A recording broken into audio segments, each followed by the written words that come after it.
থাইল্যান্ডে আমাদের দেশ থেকে প্রায় 5 লক্ষ উপরে লোক নিবে এবং গতকালকে এটি কিন্তু থাইল্যান্ডে এটি অনুদান দিয়েছে এবং আমি ডকুমেন্ট সচিব সাহেবকে দিয়ে দিয়েছি যে গতকালকে ওই লেবার মিনিস্ট্রি থেকে এটি যে বাংলাদেশ ওপেন করলো সেন্টারে ডিক্লেয়ার দিয়েছে, আজকে আমাদের অ্যাম্বাসিতে পেপার দিয়ে দিতে।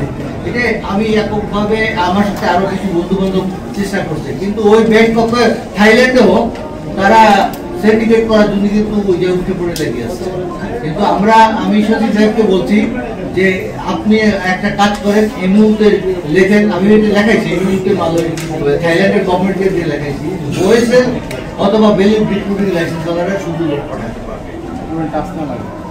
আর হচ্ছে যে অন্য কোনো লোকে লোক মানে সিন্ডিকেট এখানে করবে না। এবং মালয়েশিয়ান গভর্নমেন্টও আমি কথা বলে বলছি তারা শক্ত আছে, তারা কোনো সিন্ডিকেটের কাছে যাবে না এবং তার স্যালারি হচ্ছে $400।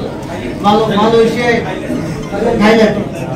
থাইল্যান্ডের স্যালারি হচ্ছে $400 আর মালয়েশিয়া কয় টাকা বেতন পায়?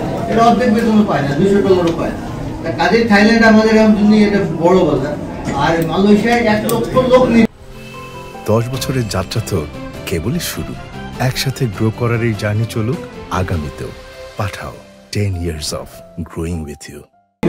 সেই 1 লক্ষ লোকের জমি যারা সিন্ডিকেট মেকার তারা ওখানে কি করলো, এমন শর্ত দিল আমাদের সরকার সঙ্গে সঙ্গে নাম পাঠায় দিল, কিন্তু আমাদের সরকার এটা দেখলো না। আমরা কিন্তু আমাদের উপদেষ্টা মহোদয়ের সাথে মিটিং করেছি, আমার কাছে ইতিহাস ভাই আছে, তারপরে উনি ছিলেন আমার সাথে, তার বন্ধু ভাই ছিল, আমরা 5-6 জন গেছিলাম, ফখরুল সাহেব আমাদের সাথে ছিল।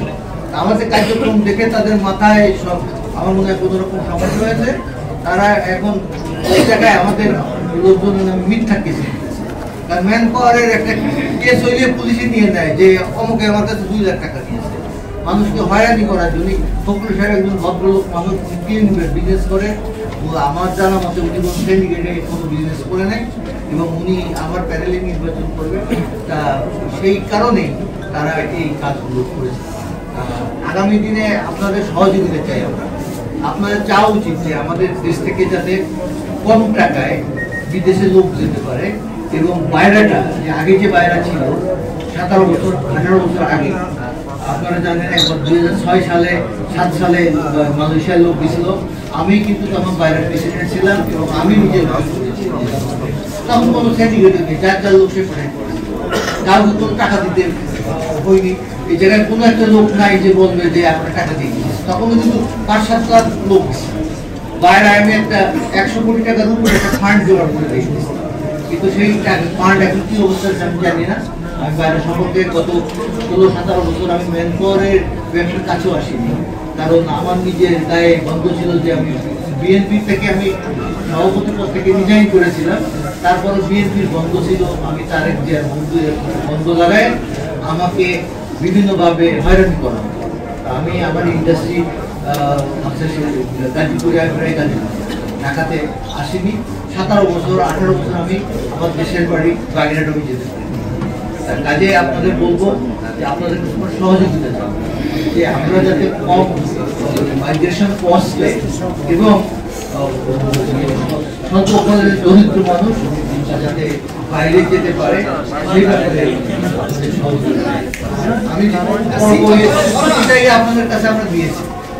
আর যদি আপনাদের নিজেদের কোনো প্রশ্ন থাকে করতে পারে এবং আগামী নির্বাচন 17 জানুয়ারি বাইরে ফ্রন্টে আমি প্যানেল হিট হিসেবে নির্বাচন করছি এবং আমাদের ফখরুল সাহেব আমাদের সাথে থাকবেন।